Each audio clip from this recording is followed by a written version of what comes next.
everyone.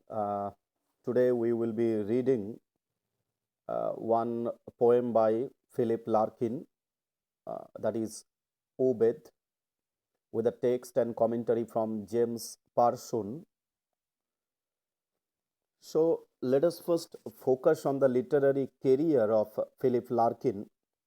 As we know that Larkin was a lifelong librarian, meaning he was not holding the rank of a university professor or a full time teacher. What Larkin did, Larkin throughout his life remained a librarian and read voraciously. But in this context, probably in the context of this poem, I would like to say that Larkin's Ubed appeared in the Times Literary Supplement for December 23, 1977, and shortly after it was written, toward the end of Larkin's life, during the long drought of inspiration, when he feared that poetry had left him. So, this is very crucial. In his personal life, Mr. Larkin wanted to be a novelist, like his contemporary Kingsley Amis. We know Kingsley Amis for his famous novel Lucky Jim. Okay, but what happens here during 1977, meaning almost in the almost in the end of Larkin's life, Larkin had that chronic depression that probably he was experiencing a period of long drought of inspiration, meaning he was lacking inspiration for poetry. Somehow we believe that poetry has left him. During this time frame, Obed was written, and before we read the poem Obed, we need to know that what Obed actually is. We need to have a short introduction on the Obed as a literary genre. And Obed is literally a dawn song, a literary genre popular in medieval courtly love poetry, in which lover mourns the coming of dawn because then he must leave his beloved. It's the most famous example today is probably Romeo and Juliet. So, in this context, I would like to mention that Obed is a dawn song. Okay, Obed is a dawn song, and as a literary genre, it was very popular during the medieval courtly poetry. What are the fundamental aspects in Obed? Look at the time frame. Obed is normally written celebrating the dawn. So in Obed, there is the celebration of the dawn. This is the one thing. Second thing is, with the arrival of the dawn, lover mourns the coming. Lover mourns or the lover laments the coming of the dawn because the lover has the anxiety, the lover has the fear that he needs to leave his beloved. For example, if you have anybody studied Romeo and Juliet, just imagine that Romeo comes into the chamber of Juliet, spent the entire night, but with the coming of the dawn, Romeo has the fear, he has the anxiety that with the coming of the dawn, he has to leave the chamber, he has to leave that good time, he has to leave the mistress. So Obed comes with that kind of a mixed feeling, anxiety, fear, lamentation. These are the things. Okay, in this poem, probably the Obed by Philip Larkin, Larkin has redefined the concept of Obed in the postmodern context. So the poem begins, the stanza 1, the poem begins with a great declaration. I work all day and get half drunk at night, and waking at 4 to the soundless dark, I stare. These are very crucial. I work all day, meaning the physical labor for the speaker is so heavy that he gets drunk and sleeps immediately. Meaning the physical labor is so heavy for the speaker that he gets drunk and he sleeps peacefully. This generally happens with everybody. But the second line introduces an exception. Waking at 4, meaning it was not a smooth sleep for the speaker. He wakes at the 4 to the soundless dark and he was staring. So the two exceptional work, that is the waking and staring. So the poets, the speaker of this poem is might be an unenthusiastic fellow. This unenthusiastic fellow is a daily wager. What he does, he labors hard in the day, he gets heavily drunken, and then he goes to sleep. But before it is 4, he wakes up, and before it is 4, he stares on the bed. Then line number 3, in time the cotton edges will grow light, and till then I see what really always there. What happens there? The speaker, the unenthusiastic speaker, okay, he is just gauging on the cotton, he is just gauging on the edges of the cotton. He sees that probably the light is growing, and with the growing of the light, the speaker, he realizes that there is always one thing. Behind the curtain, there is always one thing. Till then, I see what really always there. You need to question yourself that what is always there. Undoubtedly, the next line will answer unresting death. So the unenthusiastic speaker, who is a daily wage worker, what he does, he labors hard, he gets heavily drunken, and then he goes to sleep. Before it is 4, he wakes up and he stares. He gauges on the curtain. While gauging on the curtain, he comes to the realization of the fact that there is something which is always there. And undoubtedly, if you are looking about the identity, that what is always there, then he mentions that is unresting death. Death is always there. This is where Mr. Larkin has broken the romantic thrill of a romantic obed.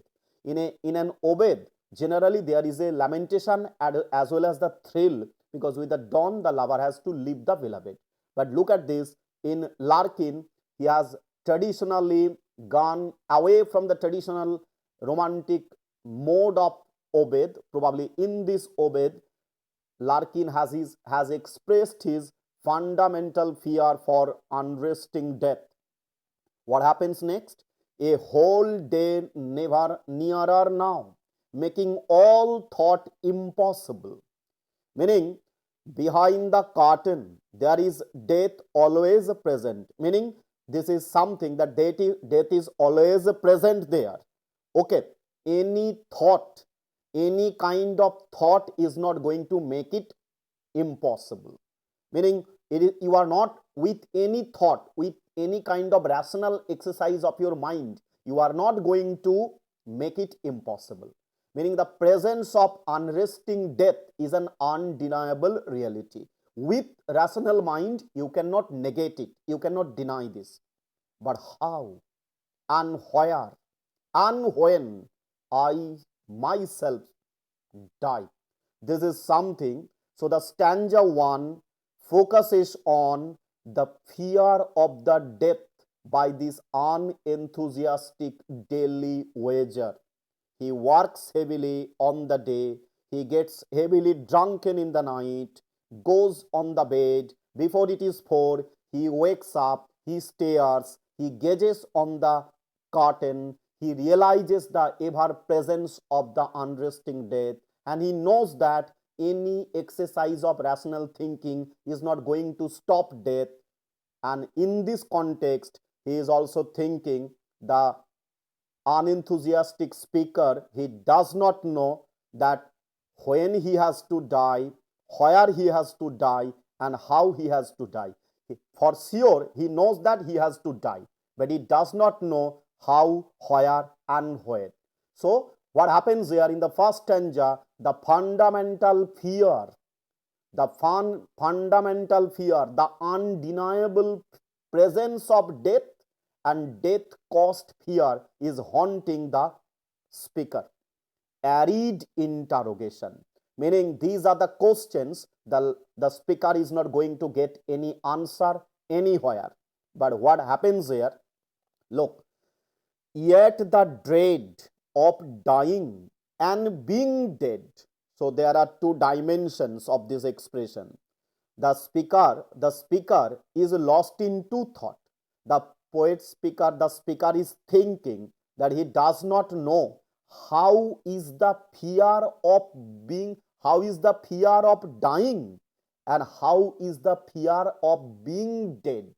Okay, the first one indicates the process of dying, and the second expression talks about the ultimate reality of death.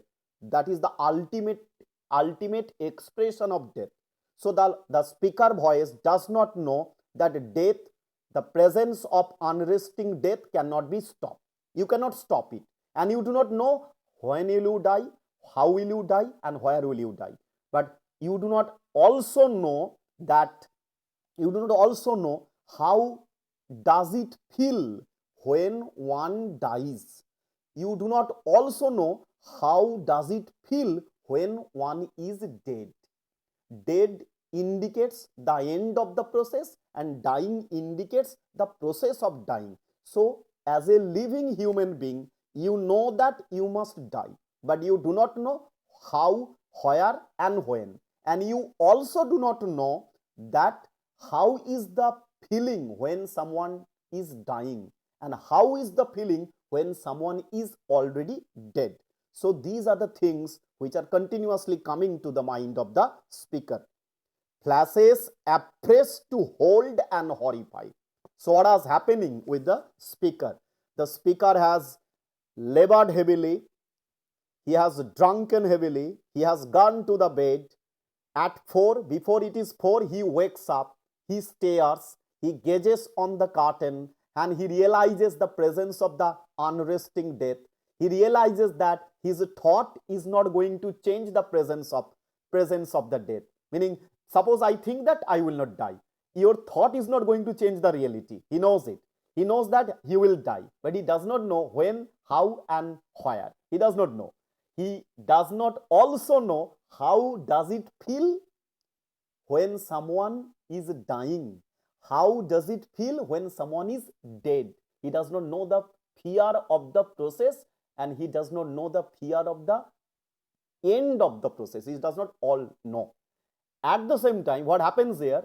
The moment he gazes on the window, flashes are coming afresh. Meaning, first time, suppose it is 4:30, new idea is coming to the poet. It is 4:31, another idea regarding that it is coming. So the moment each glances of the poet, each glances of the speaker to the curtain is bringing appraised thoughts, and each thought are basically on, you need to say that the thoughts are horrifying. Every single thought is horrifying for the poet, for the unenthusiastic speaker. Then come to the stanza 2. The mind blanks at the glare. So the eyes are gazing at the curtain in the first stanza. In the stanzas 2, the mind was gazing at the blankness, at the vacuumness, at the emptiness. Not in remorse, meaning the speaker assures that his mind gazes at the emptiness, at the vacuumness, not out of remorse, not out of the romantic imagination. What was his mind thinking? Good not done, love not given, time torn up unused. These are very important things. The speaker voice is not romantically lost in thought. Rather, the speaker voice is lost in a kind of an emptiness, in a kind of a blankness. What is the blankness of the thinking? He realizes that he has not done anything good, he has not shared love with others, but still every single pages of time is left unused. Every single page of time is left unused. So this is how he realizes the emptiness, the nothingness of the achievement of his life. So the mind blanks at the glare, meaning the mind gazes at the glare of the light. It was not a gazing of the eye, it was a gazing of the mind. But what kind of a gazing? It was not a remorse, it was not a romantic gazing. Rather, the poet was very, very rationally calculating that he has not done anything good, he has not shared love, and he has left the pages of the time unused. Nor wretchedly, because an only life can take so long to climb, and clear of its wrong beginnings may never. Okay, so what happens here? The speaker voice, he knows that you have only one life. Your idea is very clear. Only life.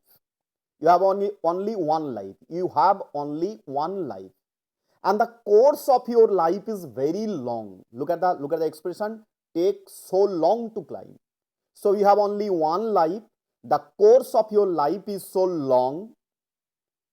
But what happens with everybody?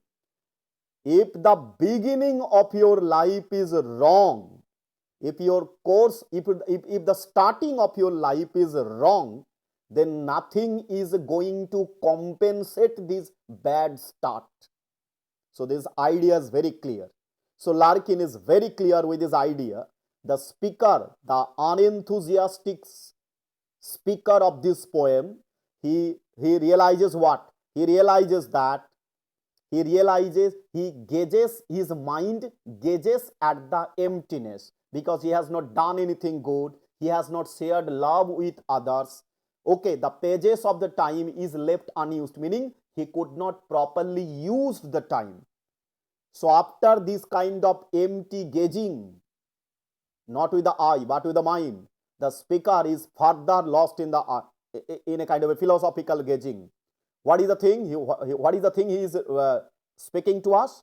That you have only one life, and the course of your life is so long. But one bad beginning of your life, one bad start of your life is a something that you fail to do good things, you fail to share love with others, you fail to utilize time rationally. So if bad beginning of your life is such a loss, nothing is going to compensate the same. Look, but at the total emptiness forever. One bad beginning, but the emptiness remains there forever. Nothing can going to compensate the bad beginning. So you have one life. You have one life. The course of your life is so long. With bad beginning, you miss everything. Bad beginning only brings emptiness. The emptiness lasts for always. You are not going to compensate. You are not going to change it.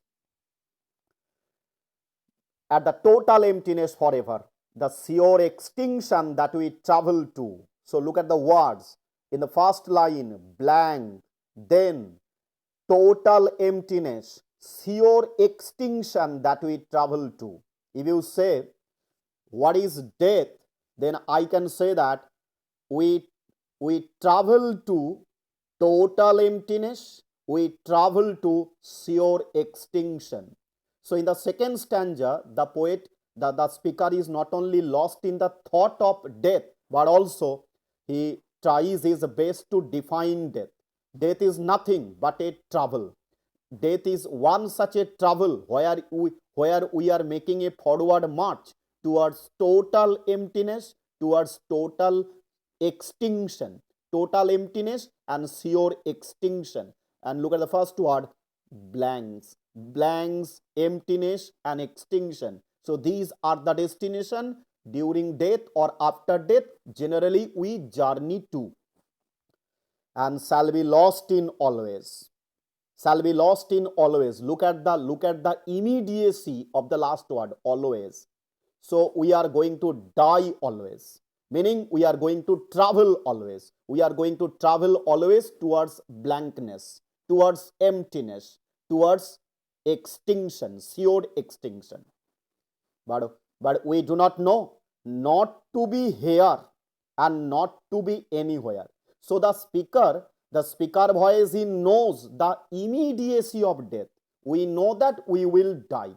We know that with death we will journey to emptiness, to extinction, to blankness. We know we journey, but we do not know towards which our journey is. We do not know the end of our journey. Okay, that's why the speaker voice is very, very rationally mentions that not to be here, not to be anywhere. Meaning the speaker voice, he mentions that death means a journey towards extinction, emptiness, and blankness. But we do not know the end of our journey. We do not exactly know where we will be after death. Not to be here and not to be anywhere. At the same time, soon, nothing more terrible, nothing more true. But we know that we will die. We know that dying indicates a kind of a travel towards emptiness, extinction, and blankness. But at the same time, we do not know that there is nothing terrible like this journey. There is nothing terrible like this journey of dying. There is nothing true like this journey. Meaning, if you say dying is a kind of a traveling towards emptiness and towards extinction, towards blankness, you know that there is nothing terrifying like this, and there is nothing truth like this. There is no truth like this. Meaning the journey of the death involves truth and terror together. If you die, meaning dying involves a process of a journey, and the journey is both truth and terrible. It's a terrible truth. Then come to the third stanza. This is a special way of being afraid.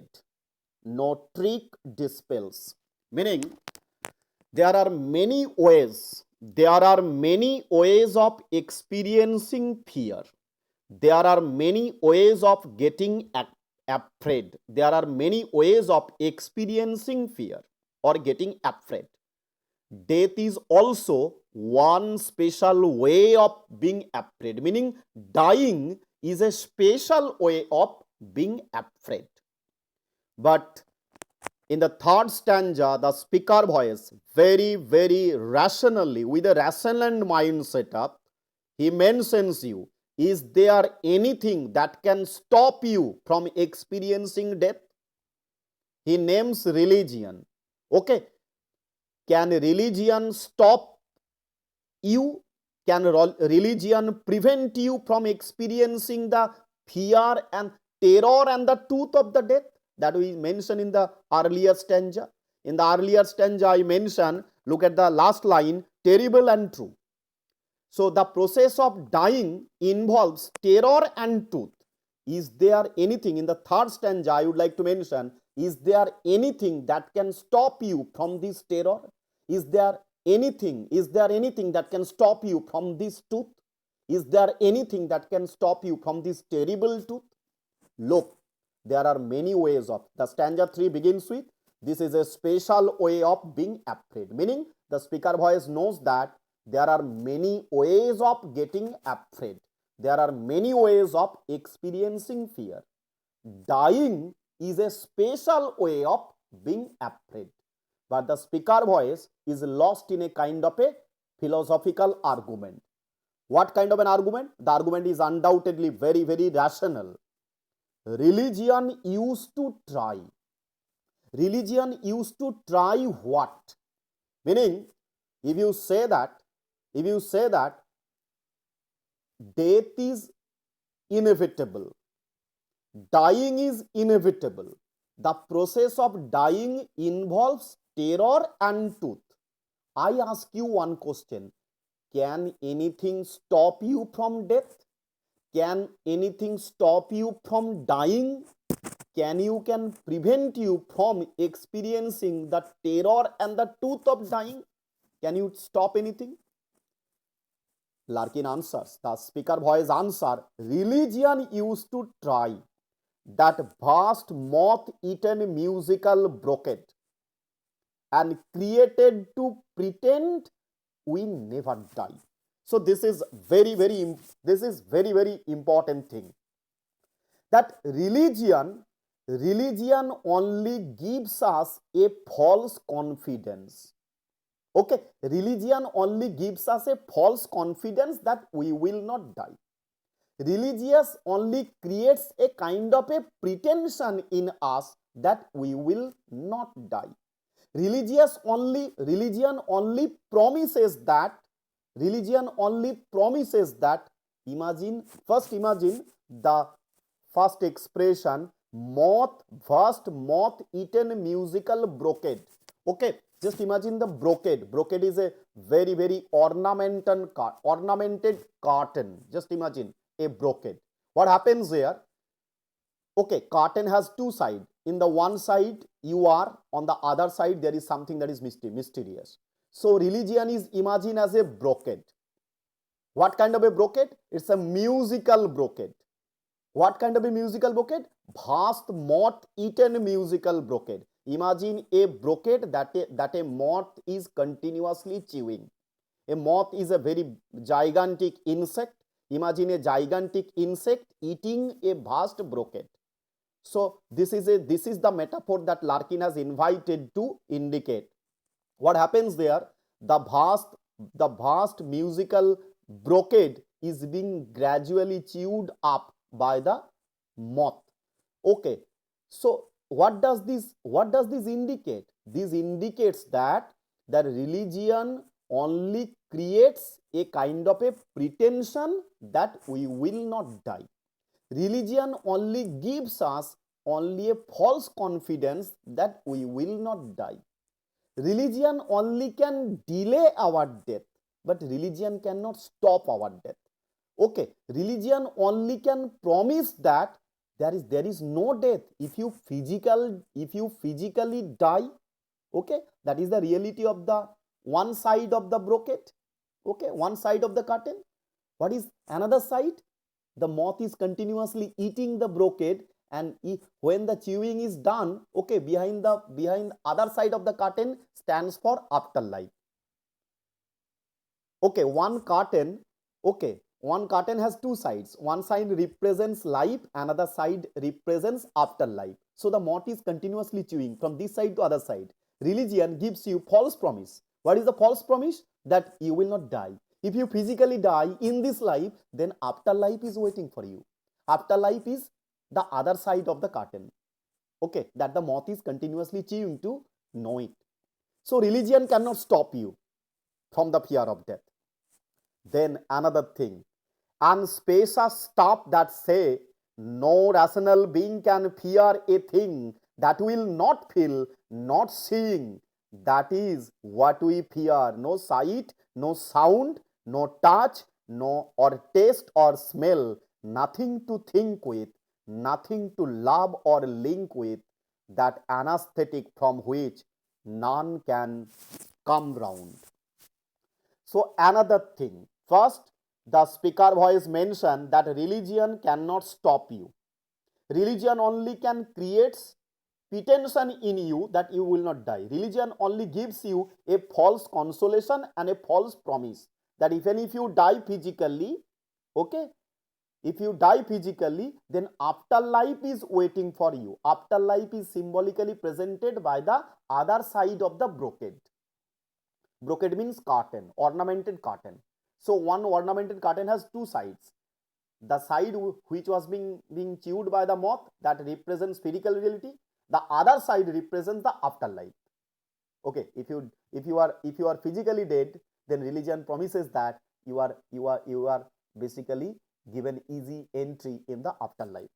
Then another thing, that is rationality. No rational being can fear a thing that it will not feel. Okay, the speaker voice also mentions that rationalism, meaning with rationality, you cannot stop death. Okay, you may say that when I will die, I will not feel, I will not see, I will not fear, I will not touch, I will not taste, I will not smell. So, what happens here?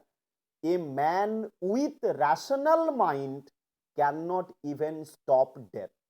So, is there in the beginning of the stanza I just mentioned you, is there any way to stop death? Is there any way to dispel death? Is there any way to stop the fear? There is no way. In fact, religion cannot stop either dying or the way of fearing. Religion cannot stop death and fear. At the same time, rationalism or rational mind cannot stop the fear, cannot stop the death, cannot stop the fear, because rational mind can argue that when you die, you will not be able to touch anything, you will not be able to taste anything, you will not be able to smell anything, meaning you will have no feeling when you will be dying. So what is the fear? So in the entire stanza, Larkin dispels two. One is religion that cannot stop either death or the process of dying and the fear involved to it. And he mentions rationalism, that with your rational mind, you can neither stop death nor you can avoid the fear of death, nor you have the mastery of avoiding the fear of death. Then come to the fourth stanza. In the fourth stanza, probably the light is getting to some extent clear to the speaker, and so it stays just on the edge of vision. So it stays means we cannot stop death with religion. We cannot stop the fear of dying with religion. Religion is defunct. Then with rationalism, we cannot stop death. With rationalism, we cannot stop us from experiencing fear. So religion is disqualified in preventing death, in stopping fear. Rationalism is disqualified again in stopping death, in stopping fear. And that's why, and so indicates such is the case. That is the reality. Such is the case with us. So it stays on the edge of vision. A small unfocused blur, a standing chill that slows each impulse down to indecision. Meaning, the light was getting to some extent brighter. The speaker voice saw a small unfocused blur that shows each impulse down to indecision. Each impulse means whatever you have the, if you have the immediacy of feeling that you will die, if you have the fear that I will die, if you have the fear and if you have the fear of death, then all impulses ultimately stand in indecision, meaning you remain indecisive when there comes the idea of either dying or there comes the idea of the fear of death.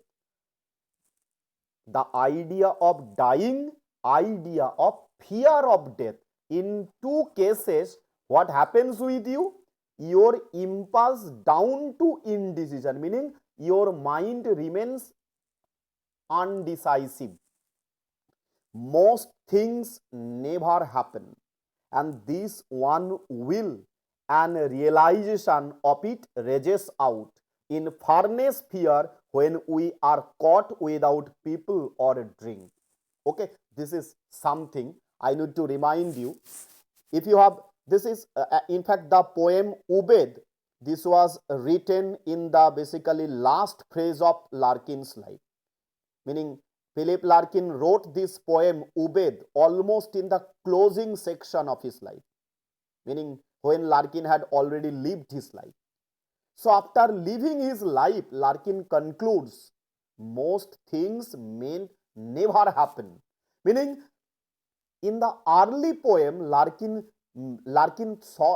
basically predicted that your life is something where your life is when you born, you just start waiting that many wonderful things will happen with us and in our life. So the earlier poems of Larkin had a kind of a romantic gauging that there will happen many wonderful things in our life. There will happen many unexpectedly good things in our life. So upon this philosophy, Larkin wrote early poems. So the early poems of Larkin were written with on the subject matter of romantic possibilities that many wonderful things will happen in our life. But look, in the last phase of his life, Larkin says that many things may not happen. Okay, life began with that kind of a romantic expectation that many wonderful things may happen. But after living such a long life, Larkin concludes that many things may not happen in your life. Meaning, you will plan some 100, meaning probably some 90 will left being untouched, being untested. Meaning, I will have some 1,000 dream and probably most of the dream will remain unactualized. So this is one thing. Courage is no good.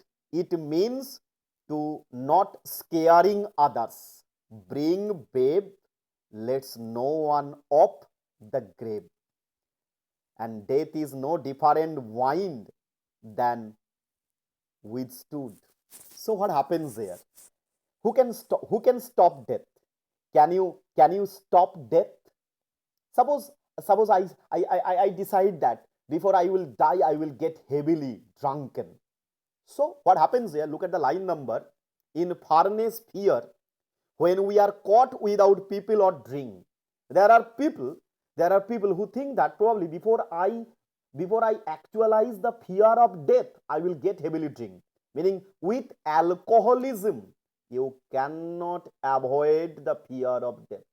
With alcoholism, you cannot stop the fear of death.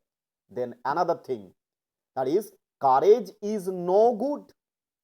Suppose that everybody has the fear of dying. I said that when I will die, I will die bravely, boldly, courageously. Larkin once again reminds you that with courage you cannot stop the fear of death. With courage you cannot stop death and the death related fear. So with courage you cannot stop either death or death begotten fear. So that's why look at the second lines, look at the next lines. Being brave lets no one off the grave. Meaning, if you are brave, then don't nurture the confidence that you can avoid grave. Brave cannot escape the grave. Meaning, with bravery, with courage, you cannot stop death. You cannot stop the fear of death. Death is no different wine than withstood. Death is something whom you can never withstood. Meaning, death is something whom you cannot stop. Meaning, death is something whom you can only fear. You can never stop it. Meaning, you can only die. You cannot stop death. If there is death, you can only fear. You cannot prevent it. So we can only die. We cannot prevent death. We can only fear. We cannot stop our fear. That is the ultimate thing about death. Then come to the last stanza of this poem. Slowly light strengthens. In the first stanza of the poem, I said that this unenthusiastic fellow, he had labor hard in the day, he has taken the alcohol, then he has gone to the bed, but before it is 4, he was waking in the bed, he was staring in the bed, he was gazing at the curtain. And when he was gazing at the curtain, he was experiencing the unresting death. Okay, now it is no longer 4, meaning already some time has already passed. So slowly light strengthens, meaning the light of the glowing sun, it was becoming brighter, it was strengthening. The room takes shape. We understand that the sunlight was getting brighter. The room was taking shape, meaning the room was getting invisible. What happens here? It stands plain as a wardrobe. Though the sunlight was getting brighter, the room was getting its shape, but the poet still, the speaker voice can still see that the unresting death was standing there as a wardrobe. Okay, as you know, in modern houses we have the wardrobe. So what happens here? Light was strengthening, the room was getting back to its actual shape with the light, but still the poet or the speaker voice realizes that death was standing there as a wardrobe. What we know, have always known, and know that we cannot escape. Meaning the poet speaker simply realizes that. Actually, the speaker voice of the poem, he woke up around some 4, and now it was around some 5 or 5:30 or 5:50 when the sunlight was getting brighter, the room was getting its actual shape. The speaker voice, he mentions that we know, have always known, we know, we have always known, and know that we cannot escape. Look at the expression, we know, have known, and know that we cannot escape. The speaker voice now realizes that death is one such a reality, whether there was the darkness of the night, whether there was the glowing of the night, and whether it has been actual sunlight. Death is inescapable, meaning from death you cannot escape. We know, we have known it, and know that we cannot escape. So what convinces the speaker? The speaker is convinced by the truth and its immediacy, that death is inevitable, death is unescapable, or you cannot escape death. This is the knowledge we know, we have known, and know that we cannot escape. Then you may have some doubt that, sir, we know. Who are the we? Okay, in Larkin's poem, just imagine we are going to have some complicated Freud psychoanalysis. Okay, just imagine the optimistic self of the speaker and the pessimistic self of the speaker. Okay, early Larkin is the optimistic self, the latter Larkin is the pessimistic self.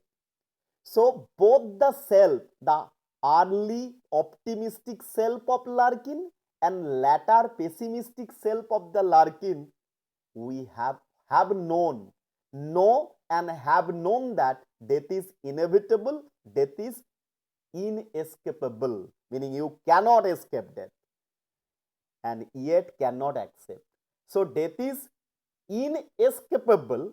This is the truth that Larkin, the optimistic, Larkin, the latter Larkin, the pessimistic,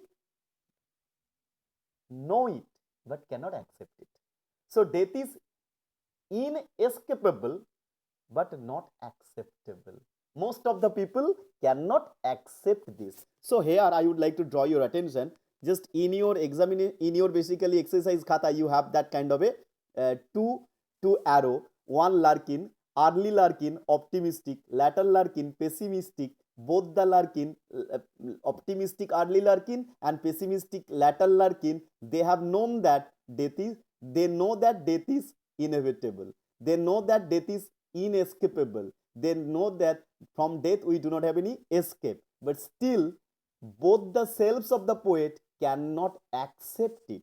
Both death is inescapable but not acceptable.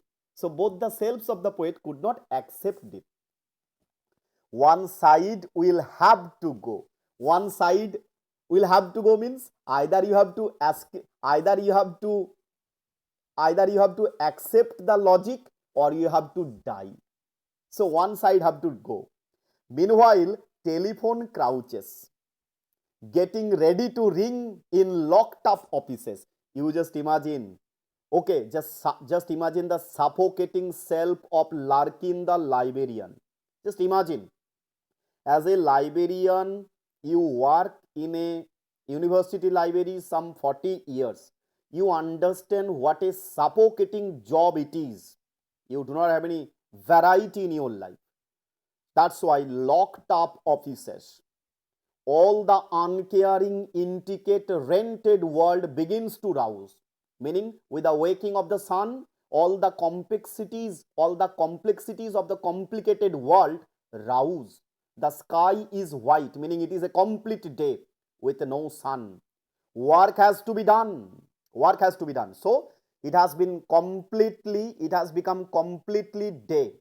With the bright sunlight, everything is roused.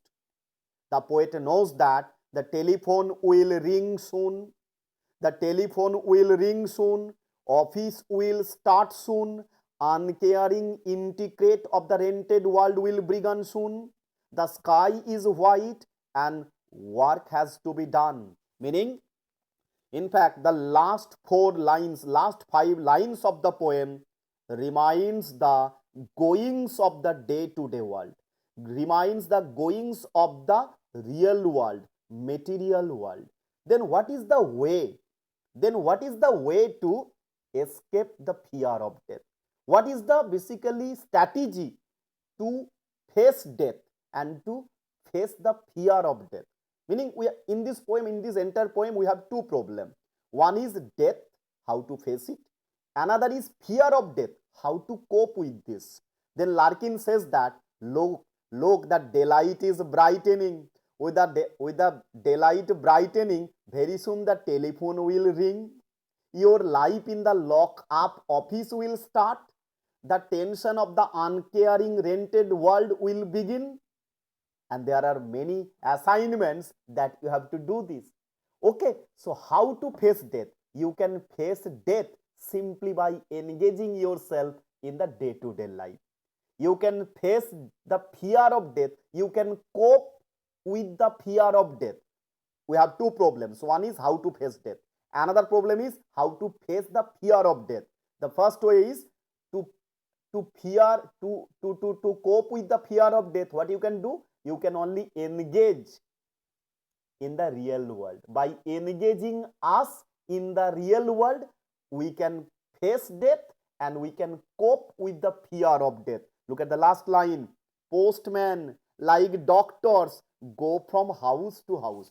Look at this. Why Mr. Larkin in the last line of the poem brought an analogy from postman, that is the post services. Undoubtedly, what happens here, when in the morning you leave, you just wake up in your house, your mind is basically basically depressed and obsessed with death and with the fear of death. Postman brings new letters. Letter means with letter implies that these letter acquaint you, the letter familiarizes you with the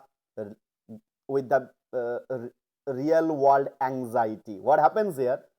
Suppose in the 7:30 the postman come and delivers you the letter, or 10:30 the postman comes and delivers you the letter, meaning the letter delivered by the postman acquaints you with the real world. The moment you get acquainted with the real world, the death and the fear of death, both the agenda, both the terrifying truth are forgotten for a while. As what happens here, when we when we feel ill, okay, the doctor comes, and the presence of the doctor make us feel good. We forget for a temporary period of time the fear of dying.